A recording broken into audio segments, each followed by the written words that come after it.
Si Daddy Chan, meron siyang churchmate si Chami na blackmate ko rin nung college. Oh, may pag-ikot pa nga. Aba? So anyways, hindi ko sure kung nakita ko ni Daddy Christian dun sa mga friends list ni Chami or si Chami mismo nagpakita. Pero nung time na yon is taken pa ako. Kaya nag-abangers muna si Daddy Christian tsaka nag-stalk muna siya. Ganon. So yun na nga, nung na-single si Mami Chin, hindi na nagpatumpik-tumpik ang isang Daddy Chan. Uso pa kasi yung app nun na Smule, karaoke app siya. So meron akong recording doon na ginuwetan niya. Uy, in fairness, ngayon ko lang na-realize na common interest pala talaga namin yung music. As in, yun yung first na naging interaction namin. So anyways, after nga nung duet, doon na nag-message si Daddy Christian na konding bola-bola, nice voice, ganon. Tapos, niyaya niya na ako lumabas. Siyempre, pumayag naman si Mami Chin. By the way, yung mga nakikita ninyong clips, galing yan dun sa wedding video namin and save the date. So, ang nag-shoot niyan is Notion in Motion. Thank you so much. So, yun na nga, for our first date, nagkita kami sa mall para manood ng movie. Tapos, ang usapan namin, kakain muna kami and then magkikita na lang kami sa may cinema. Pero, ang unang beses talaga na nagkita kami is sa may escalator, parang pasalubong kami. So, exactly parang ganito. Tapos, sabi niya, oh, di ba ikaw si Chin? Tapos,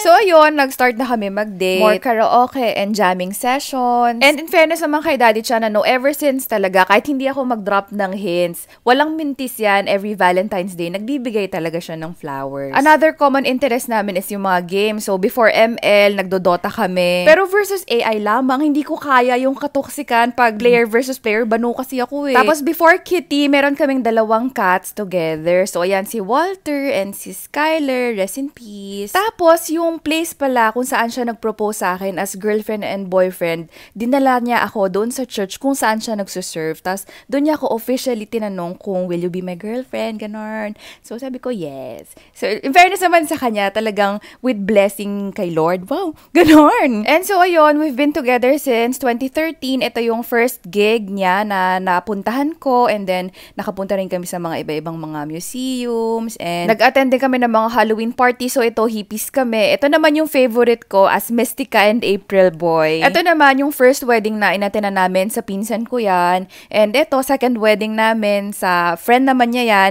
And then, sunod actually yung mga weddings. Kaya feeling ko na pressure din siya. Ito naman yung first travel namin together. Pero may kasama kami dyan. Never kami nag-travel na kaming dalawa lang. Ito naman sa Coron. So yun, after 3 years of being together, nag-propose na si Daddy Christian as husband and wife. Kinunsyaba niya yung mga abawkada namin na gawing scripted itong game na to, Telestration. Para siyang pass the message, pero puro drawing. Tapos lahat ng mga words na pinapag-guess is related sa amin. So example, Boracay, since yun nga yung first travel namin. Tapos dun sa last page, Willie yung word. Sabi ko, ano yun?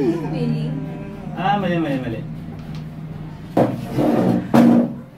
Sino si William Mary? May kwento nga pala tong proposal na to. Actually, medyo nagka-hint na ako on the day. Kasi sabi ko, parang sobrang unusual na iba-ibang group of friends pupunta sa iisang lugar. Tapos meron siya isang shoes na bihira niya suotin. Suot niya.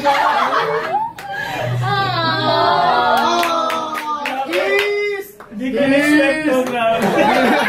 So anyways guys, kung nanood kayo until dito, thank you so much. Na-realize ko lang din na ngayon na yung mga chinchan checks about jam, talagang noon pa pala namin na common interest yun ni Daddy Christian. Kaya happy kami na na-appreciate nyo rin yung mga passion namin. After niya, nahirapan pala kami magka-baby. So, na-fertility treatments kami. Pero that's for another story time. So, ayun lamang!